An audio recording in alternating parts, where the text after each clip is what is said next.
Assalamualaikum warahmatullahi wabarakatuh. Selamat pagi semuanya. Hari ini kita akan menjelajahi kehidupan salah satu tokoh militer terbesar yang pernah hidup. Seseorang yang menaklukkan sebagian besar dunia, yang dikenal dalam waktu yang singkat, Alexander Agung. Alexander Agung lahir pada tahun 356 sebelum Masehi di Pella, ibu kota kerajaan Makedonia. Alexander adalah putra dari Raja Philip II yang ambisius dan Ratu Olympias. Ia bukan hanya pewaris tahta, tetapi juga seorang pelajar yang beruntung, karena gurunya adalah filsuf besar Aristoteles. Pendidikan ini membentuk pandangan Alexander tentang dunia, militer, dan budaya. Di usianya yang baru 20 tahun, ia mewarisi tahta dalam waktu kurang dari 13 tahun. Ia akan memimpin pasukannya melintasi 3 benua dan membangun kekaisaran terbesar di dunia kuno. Setelah ayahnya, Philip II, dibunuh pada tahun 336 sebelum Masehi, Alexander segera mengambil alih kendali. Langkah pertamanya adalah mengkonsolidasikan kekuasaan di Yunani yang sempat bergolak setelah kematian Philip. Ia menunjukkan ketegasan yang brutal namun efektif, terutama dengan menghancurkan kota Thebes. Tujuan utama Philip II dan kini Alexander adalah invasi kekaisaran Persia yang dipimpin oleh Darius III. Ini adalah raksasa yang sudah lama mengancam dunia Yunani. Pada tahun 334 sebelum Masehi, Alexander menyeberangi Hellespont atau sekarang Dardanelles dengan sekitar 40.000 pasukan Makedonia dan Yunani. Kemenangan pertamanya yang signifikan datang di pertempuran Granicus, membuka jalan ke Asia Kecil. Ia kemudian bergerak ke selatan, membebaskan kota-kota Yunani di pantai, dan membuat deklarasi politik bahwa ia adalah pembalas dendam atas kekejaman Persia di masa lalu. Dua pertempuran berikutnya adalah penentu. Pada tahun 333 sebelum Masehi, di pertempuran Issus, Alexander mengalahkan Darius III secara langsung. Kemudian pada tahun 331 sebelum Masehi, datanglah pertempuran Gaugamela di Mesopotamia. Kemenangan ini adalah pukulan telak yang menghancurkan kekuatan inti Persia dan memaksa Darius melarikan diri. Alexander kini adalah Raja Asia. Setelah Gaugamela, Alexander bergerak ke Mesir. Ia disambut sebagai pembebas dari kekuasaan Persia. Di sana, ia mendirikan kota yang paling terkenal yang menyandang namanya Alexandria, yang akan menjadi pusat pembelajaran dan budaya selama berabad-abad.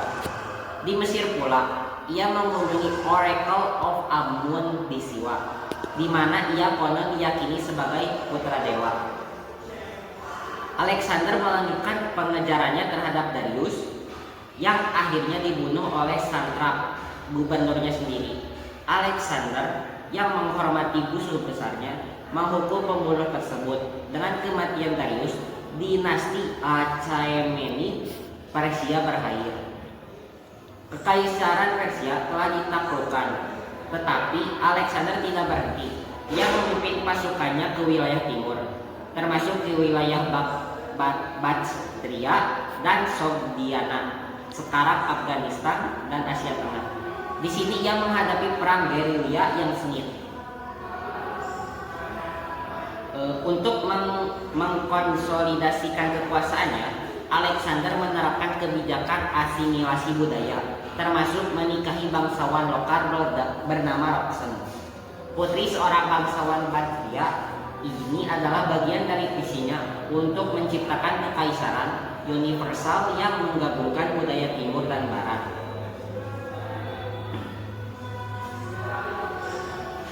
Pada tahun 326 sebelum Masehi, Alexander menyeberangi sungai Indus dan memasuki India. Tujuannya adalah mencapai ujung dunia yang ia yakini berada di seberang sungai-sungai besar ini. Pertempuran terbesarnya di India adalah melawan Raja Porus di pertempuran Sungai Hydaspes, sekarang Sungai Jhelum di Pakistan. Pertempuran ini terkenal karena Alexander berhadapan dengan pasukan yang dilengkapi gajah perang. Meskipun menang, itu adalah kemenangan yang sangat sulit. Setelah pertempuran ini, semangat pasukannya runtuh. Mereka telah berada di medan perang selama bertahun-tahun, jauh dari rumah, dan menghadapi bahaya yang tak terhitung. Di Sungai Hypasis, pasukannya menolak untuk maju lebih jauh ke timur. Alexander meskipun marah dan frustasi, akhirnya setuju untuk berbalik. Ini adalah satu-satunya pertempuran yang tidak pernah ia menangkan. Pertempuran melawan keinginan pasukannya sendiri. Perjalanan kembali adalah perjalanan yang menyakitkan. Sebagian besar pasukan berlayar di sepanjang pantai, sementara Alexander memimpin yang lain melalui gurun Gedrosian yang menyebabkan kerugian besar. Dia akhirnya kembali ke ibu kota barunya, Babylon. Alexander the Great meninggal mendadak di Babylon pada Juni 323 sebelum Masehi di usia 32 tahun. Setelah 12 tahun 8 bulan berpuasa, penyebab kematiannya masih diperdebatkan. Apakah itu demam, penyakit, atau mungkin diracun? Setelah kematiannya, kekaisaran yang luas segera terpecah di antara para jenderalnya yang dikenal sebagai Diadochi. Mereka berperang selama beberapa dekade, membentuk dinasti-dinasti baru sebagai Ptolemaic di Mesir dan Seleucid di Asia. Namun, warisan Alexander jauh melebihi batas politik. Ia tidak hanya menaklukkan wilayah, tetapi juga menyebarkan budaya Yunani ke seluruh Timur Tengah dan Asia. Perpaduan antara peradaban Yunani dan Timur ini menciptakan era baru yang kaya, yang memengaruhi seni, filsafat, ilmu pengetahuan, dan perdagangan. Alexander Agung adalah seorang jenius militer yang mengubah peta dunia kuno dan menjembatani budaya. Meskipun kekaisarannya tidak bertahan lama, gagasan dan pengaruhnya yang dikenal sebagai Helenisme membentuk fondasi yang banyak peradaban berikutnya. Sekian penjelasan dari saya. Wassalamualaikum warahmatullahi wabarakatuh.